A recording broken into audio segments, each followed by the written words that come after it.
So welcome. I am your host, Brennan Barnard, and this is College Planning Seminar on the University of California application. And joining us tonight is Gary Clark. Gary is the Interim Vice Provost of Enrollment Management and Executive Director of Undergraduate Admission, and has a super long name tag, goes all the way across his chest at University of California, Los Angeles. And Gary has spent 24 years, I believe, in admission, and the last 10 at UCLA. Thanks for being here with us, Gary. Of course. Thank you. So I know people are going in the chat there and sharing where they're from. That's great. Thanks so much. Thanks for joining us. We're going to be using the Q&A for actual questions as we go through the next half hour. And we're going to try to get as many questions as we can. So go ahead, start putting them in the Q&A. And we'll chip away. And Gary, I just want to start, maybe you can just tell us kind of what is the most common question you get about that's kind of specific to the California application? The most common question I think I get, honestly, is just how do I stand out? How in a process that attracts so many applicants. I mean, we had almost 150,000 freshmen apply last year to UCLA alone. Like, how do I stand out? How do I get noticed in a process like that? And, I really share very genuinely with students, like the idea is just be authentic. Like, I think the goal of any student should be to just tell your story in an application.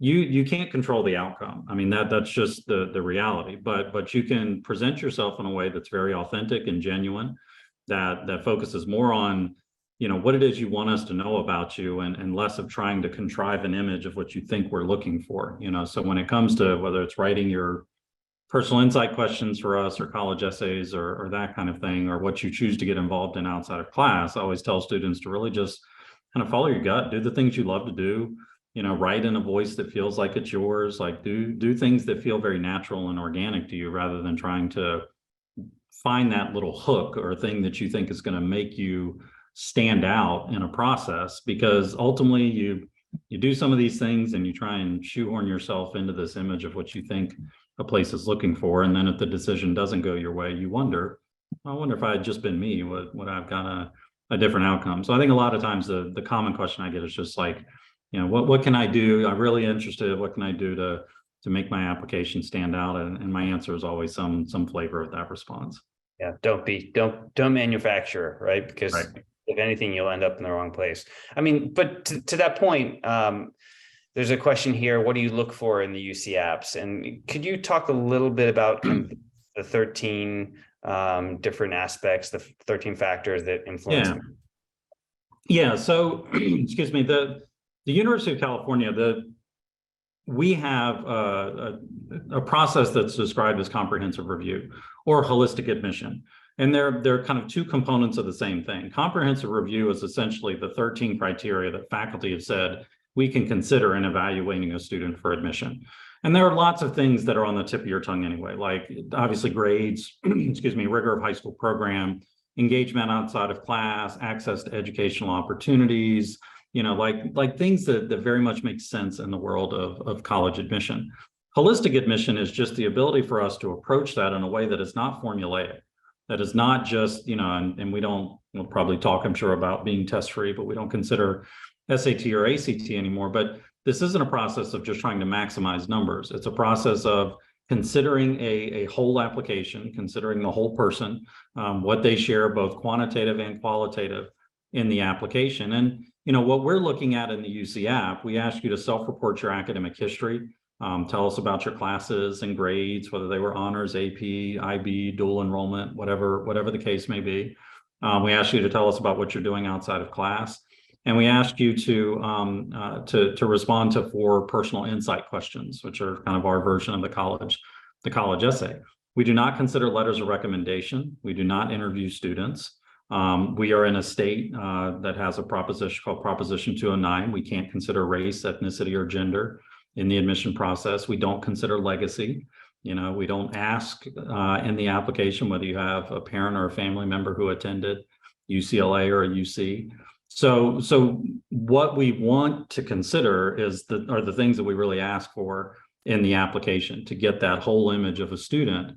And all of those things are valuable to us. I think students sometimes think there's fixed weight associated with different elements of the application, but it's really the backbone of your application is certainly your academic record. But then all those other things really round out who you are and what you're going to contribute to our campus, both in and outside of the classroom. That's helpful. Yeah. I mean, so, and we'll kind of unpack some of those different things like the PI and things like that. But how about things students should avoid? There's a question here from Anika. What should we avoid? I mean, this is somewhat practical for us. I mean, I would avoid trying to, demonstrate interest for a particular campus. It's one application for the entire UC system. So I certainly wouldn't encourage you to say, I've been dreaming of going to UCLA all my life. If you're applying to 4 campuses within the system, it's not gonna hurt you, but it's not gonna help you at UCLA either. We don't consider demonstrated interest in that process. I think I don't know that there are any real major shortfalls that I think are common that students do. I mean, I think if you're choosing to write about something that might be on the more controversial side, a topic that's a little more risque or a little more controversial, you're taking a pretty stern position in one direction or another on something, there's always some risk involved in that. And we train our readers to be very measured in how we read apps. It's not whether we agree with what the student is sharing. It's really just about them expressing their views openly in an application. But when you take those kinds of risks, you risk the fact that at any college or university, somebody might read that and be in some way offended by it. So I think choosing what you write about, I think there's some things that are a little riskier than others. So I would think a long time about what it is that you want to write and really make a conscious decision if you want to take that kind of level of risk. Yep, that's a great point. Yeah, and I mean that goes for every application, right? Not just UC's. There's a question here, just a follow up from Liz about did you just say you don't require teacher recommendations? And that is correct. So just kind of a list of things again that you don't require is the UC system doesn't take tests, right? SAT or ACT. Well, let me be even kind of deeper on that in the sense, and I'll try to talk kind of UCLA and then UC more broadly. It's not that we don't, request them. We don't want them. We do not collect or consider letters of recommendation. So it's not like they're optional and you can send them if you want. We will not read them as a part of the application. There are very rare exceptions in the system. Like if a student is applying to film at UCLA, film happens to have a supplemental application. They may ask for a letter of recommendation that speaks to your talent in that program that goes directly to the faculty in that school. My office doesn't see it. I think in some cases, maybe Berkeley, after the point of application, may request letters of recommendation from some students applying there. So there may be some exceptions, but generally across the board, no campus asks for letters of recommendation at the point of application. And very, very few are going to ask for letters of rec after the point of application. We certainly don't. So it's a non-factor in our process. From counselors or teachers. Yeah. Correct. And correct. Nor do schools send in transcripts. So students who don't know that, maybe you could just speak a little bit about the self-reported grades and courses, just to give folks a sense of that. Yeah. So the UC application essentially asks students to self-report all their academic information in the application. We do not collect a high school transcript at the point of application. If a student is admitted and chooses to enroll, then we collect a high school transcript at that stage that shows the final high school graduation, all the grades to see that the student finished well. And also we compare what's on the transcript with what the student reported in the application to ensure that there's consistency there, which 99.9 out of 100 times is very consistent with what the student reported. The reason for that, a lot of it really is just practical. With the kind of application volume that we have, having to process that volume of transcripts is something that I think would be daunting and would slow the process down. When students self-reported in the application, it allows us, second they click submit, we can start reading the application right away, because everything we need is reported by the student in the application. So it makes things a good bit more efficient for us and allows us to really start that review process earlier, because with that volume, we need every hour of every day we can get to get those decisions out on time. Right. And I think that goes back, there's kind of a follow-up question about the recommendation letters and what's the purpose of not considering them. And I think that it's a volume thing, right? But also an equity thing, right? I mean, It's both of those. Absolutely. I mean, excuse me, I think from a practical standpoint, yes, I think if you were to add 2 letters of rec and the time associated with reading those 2 letters to our review process, it would be crippling. You know, I just don't think we could get the work done in time. But more on because that policy came into place long before we had the kind of volume of applications that we have. It's a philosophical one. It's recognizing, and this is a faculty decision. It's not individual admission offices. Like, faculty have kind of set these policies in a lot of ways that, you know, not every student has equal access to high quality letters of recommendation. You know, some students go to schools where, excuse me, a teacher or a counselor will write a 2-page single space, 10-point font, very detailed letter of recommendation about a student because they've had the opportunity to get to know the student on that deep and close level. Lots of students go to big schools where they're in really big classes. They may not have that close relationship with the teacher. There may not be a counselor in their school, or at least not one that they certainly see on a regular basis. Even if you say that letters of recommendation are kind of a plus factor, well, they're not going to hurt you. They can only help. If you know out of the gate that there's a large swath of students who don't have access to that plus factor, it stops being a plus factor, you know. And so I think we as a system have kind of maintained that commitment to not consider that. And having come from institutions where we did consider and look at letters of recommendation, I got to tell you, in almost, you know, probably 8 out of 10 cases, the letters confirmed all the other things that we already saw in the application. You know, there was occasionally one where it's like, it might raise some concerns. Occasionally one that, like, wow, this really added something to the application that I otherwise might not have known. But a lot of what was there was stuff that we might have otherwise known in the application. And that, I don't mean that to say that they're not helpful or valuable, but I say it that I think we felt that overall, the challenges it posed outweighed the benefits of considering the letters. Yeah, that's helpful. I sure hope they're helpful because I've been writing them for the last month. So absolutely, no, I know. So we mentioned the essay a little earlier, the personal insight questions. There's a question here that says the Common App essay is supposed to be a creative writing exercise. Are the UC essays supposed to be that too, or are they supposed to be more direct and less flowery? Yeah, I mean, I think more the latter, and it's not that you can't have any kind of style associated with how you write. I think just the function and purpose of those is a little bit different. You know, because we don't collect letters of rec, because we don't interview students, the only opportunity we have to really hear the student voice in the application is what we hear in those personal insight question responses. So it's really about content. It's about getting to know the student in a way that we might not otherwise know them. So it's, you know, I tell students, like, leave the source on the shelf. Like, this is not an exercise in circling misplaced commas and correcting grammar. I mean, we want it to be well written. We want to be able to follow what the student is trying to tell us, but it's 350 words. So it's not this super lengthy reply to each of these questions. You need to get to the point. You need to help us speak in your voice. You know, don't try and write in language that you don't feel comfortable with. Write something that feels very organic and natural. And that just adds that kind of third dimension to the application that allows us to hear the student voice, the actual student voice in the application in a way that we otherwise wouldn't if we were just looking at all these other things that fit in nice, neat square boxes in other parts of the application. Yeah, that's helpful. I mean, I think the more direct, right? Like the Common App essay tends, like this person said, it tends to be kind of more creative writing, but, you know, telling your story, but doing so in kind of a more elaborate way. And you're really wanting to get to the point. And there's a comment here from a parent that says, or a question says, can schools tell which essays were written by kids and which were written by adults hired to help, or parents for that matter? My kid is writing her own, but I worry she'll be at a disadvantage because of this.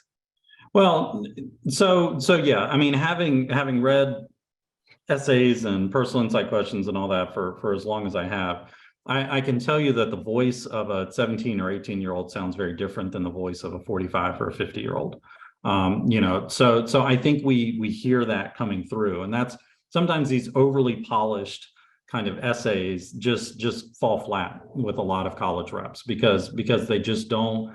It doesn't sound like the student. It doesn't feel like there's any enthusiasm or authenticity behind it. Now, look, we're not, I'm not like a detective, but I will tell you, and this is not exactly the question, but tied to it.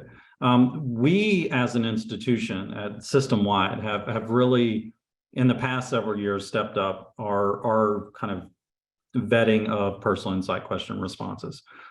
We compare those responses to responses in the rest of the applicant pool and in applications over the past several years, in addition to a number of third-party websites, to ensure that the words that we're reading are the words of the person who submitted the application and wrote those personal insight question responses, that they're not lifted from any other source in terms of other PIQs or other online sources that we check. So, don't cut corners. Like, don't, write what feels natural to you, get some feedback on it, but don't get too much. Like, if you get to a point where you don't recognize it anymore, it's gone too far. It's not yours anymore, and it's going to lose that value that I think it really has. And it's back to that point of, like, you get this overly contrived thing because somebody told you that that's what colleges want to see, and then you don't get the decision you're hoping for, and you wonder, what if I had approached it the way I thought to do it? Yeah. And so the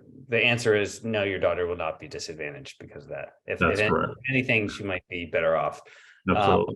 So there's a question here. How much time do you spend reading each essay so when you look at PIQs?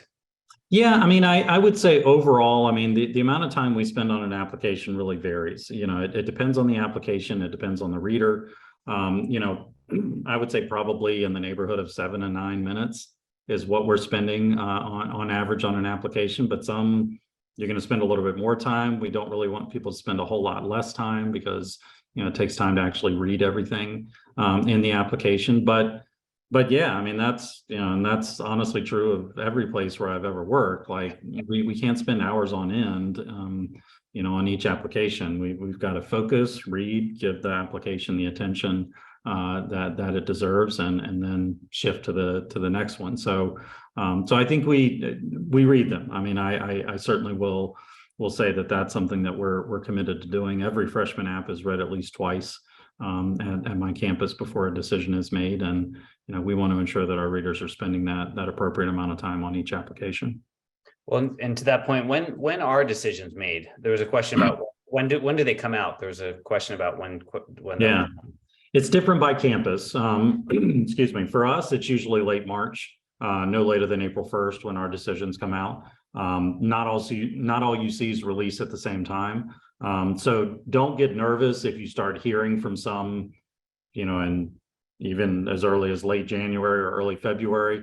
Not every campus releases at the same time. Everybody will release their decisions by April 1st, but different campuses release those decisions at different times. I will say we release them all at once. We don't trickle our decisions out. Like, we have one day, we flip the switch, and every single student gets their admission decision at the same time.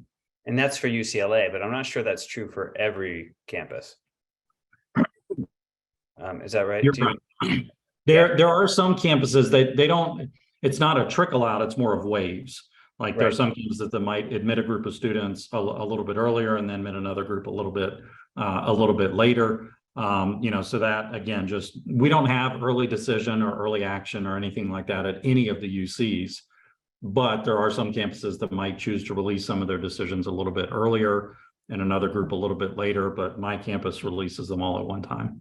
That's really helpful. So there's some kind of a nuts and bolts question here. For self-reporting of courses, are those only A through G courses? So not reporting PE or other non-AG qualifiers? Well, yeah, it's kind of in between. So yes, I mean, we're certainly focusing most of our attention on those A through G courses, but there are also a lot of courses that are kind of academic courses that might not fit neatly in one of those A through G categories. Certainly, we're not looking at PE or, yearbook or things like that. It needs to be those academic courses, but, report anything outside of those classes, and the application gives pretty specific instructions on this, to better to over-report than under-report. But certainly those non-academic courses are not going to be considered in the review process. Great. Yeah. And speaking of over reporting, what about the additional information section? A couple of people asked about that. Yeah. If it should be used, when it should be used. I would say probably for 8 or 9 out of every 10 applications, it's blank. So it's okay to just leave it blank. We're not expecting anything there. I think those sections are really designed just to give students a space. And I'll give an example of one common way that it's used. And it's something I've even shared with counselors, that if a student is in a school environment that has something about it that's quirky, for lack of a better word, the curriculum is a little bit different. The grading system is a little bit different. They limit the number of APs a student can take in a given year. They're switching their curriculum. They're moving from one kind of academic program and curriculum to another. That's the place where you can put that kind of information. And I would tell counselors at schools to say, if there's something like that about your school, then you can draft something for any of your students applying to UC, and they can paste that right in the application to say, our school limits students to no more than 3 APs in junior and senior year, and they can't take any earlier than that. Like, that's helpful contextual information for us to know in evaluating that application. Or if you stumbled in a class and you didn't do well, and you want to tell us a little bit about why or what happened in that course, that's the space where you can where you can do that. But don't feel like you've got to sit there and really think about, oh, what should I put? Like, if you've got to think that hard, you probably don't need to put anything. It's only if you really need that space to share some additional explanation that it's there for you to use it. Yeah, not a trick question. Right.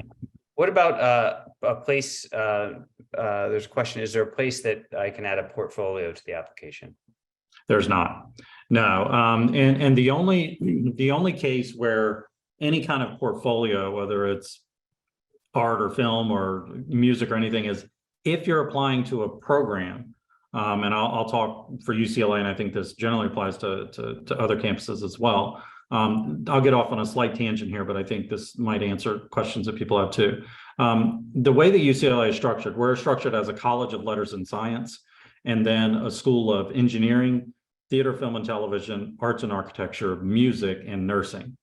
Now, in all of those cases, except for engineering, there's a supplemental application that you have to fill out and submit directly to the faculty in those schools.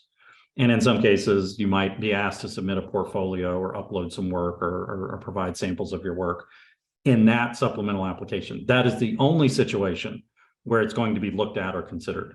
It's not going to be looked at in the holistic review process. We're not going to click on that link.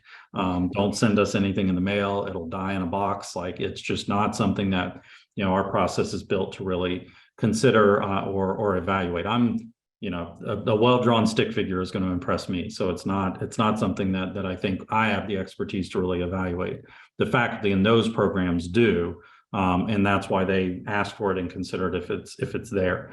The one flip side to that, if you're applying to a major in the College of Letters and Science, which are the vast majority of majors at UCLA, the major you apply to has absolutely zero impact on the admission decision. If you're applying to one of those schools, then you have to be supported for admission by the faculty in those schools based on that assessment of talent or fit in program to be admitted to UCLA. But if you're applying to a major in the College of Letters and Science, undecided, business economics, biology, psychology, has absolutely zero impact on your likelihood of being admitted. Well, so there's a related question to that, because a student asked, when I click on electrical engineering and computer sciences as a major on the application page, I find that it doesn't have a high demand major warning like the computer science major. Does that mean that the EECS major is easier to get into than the CS major? No, that is certainly not accurate. Our overall admit rate at the freshman level last year was 9%. Engineering, none of their majors really even approach that admit rate. They are all very competitive majors.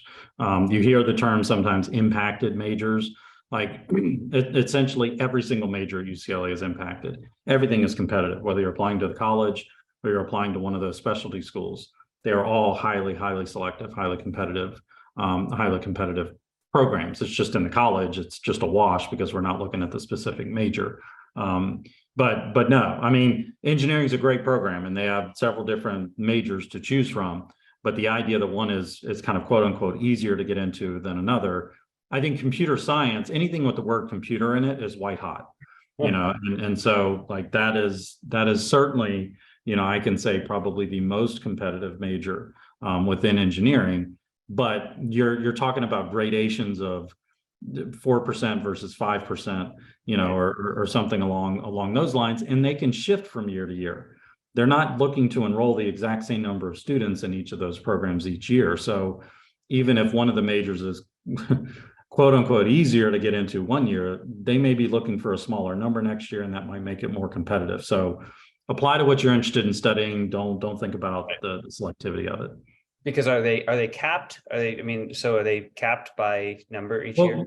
They are in the sense, not in the traditional sense, but like, so here's a little inside baseball. Like last year, the School of Engineering in the freshman process at UCLA sought to enroll 775 students. And all those majors within the school added up to 775. So yes, it is capped in that they are seeking to enroll a limited capacity of students in that particular school. And so we work with them on some individual targets within that school and goals they have about each of their majors. But you know, it's something that changes and varies a little bit from one year to the next. Right.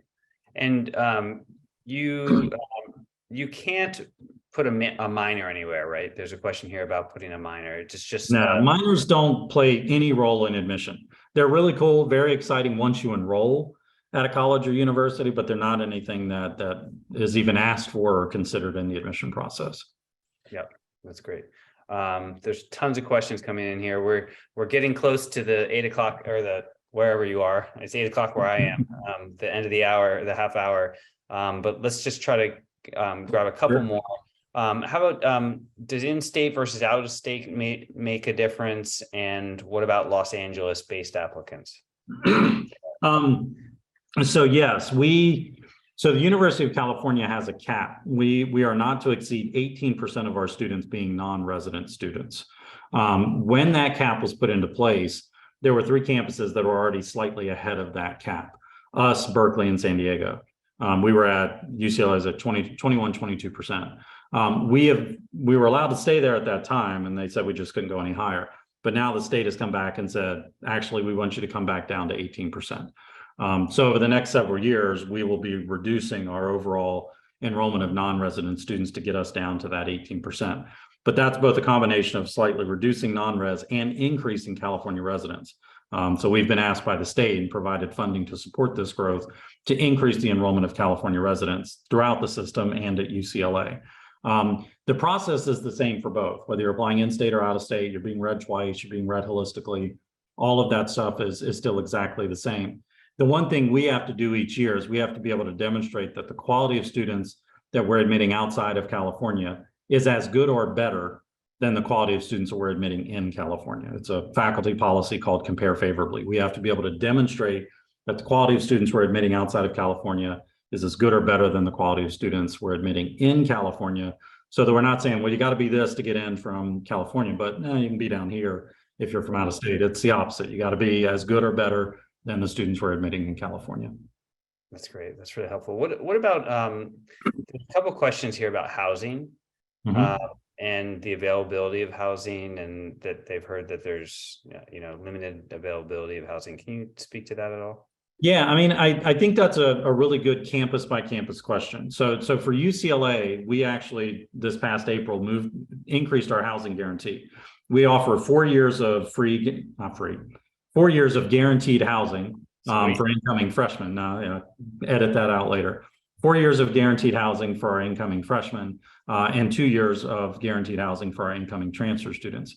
I think most campuses are able to offer housing, especially in those first year or two for incoming students. But it does vary a bit based on location, size of the institution, availability of housing both on and off campus in that area. So that's a really good question to pose to each of the individual campuses you might be considering. But for us, we offer a 4-year housing guarantee for new freshmen. That's great. Yeah. So here's another kind of detailed question about my school changed from semester to trimester this year. And my course description on my transcript for this year is different from what is on the available list. My counselor gave us corresponding classes to use. Does it matter that the courses listed on my transcript does not match what I list on the A through G requirement? So, and I mean, I think the related question is, some students are wondering about like sending a school profile, and maybe you could kind of touch on both those things. So the first one is tricky. That's a little complicated. My general response is that we always want what's reported in the application to match what we see on the on the transcript. So if that's a question, I don't know that I can answer that fully here. It's pretty detailed. Yeah. I would say your counselor hopefully has given you good advice there, that ultimately what you report is going to closely enough match what we see on the transcript that we're not going to see that as any kind of discrepancy. That's my only concern there. The move from semester to trimester, that happens.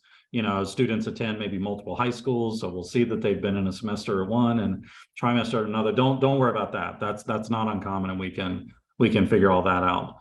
In terms of the profile, we do give schools and the counselors at schools an opportunity to upload their school profile to a particular website that all UC campuses have access to.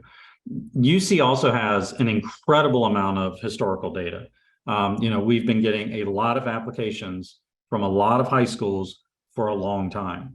And so we have a lot of information on historical performance indicators, what constitutes strong performance in one school versus another.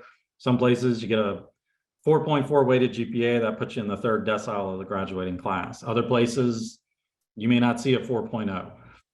We're going to look at students in those two different contexts, differently, in the sense that we want to see within the context of your school, what's your level of performance. We're not expecting that student in that other school to have a 4.4 if in the context of that school, the grading and access to rigor is a little bit different. So, we get information from the College Board, we get information from California Department of Education, and some other outside sources that help us to understand that school context so that we can evaluate student academic performance with an understanding of what's been available to them in their school setting.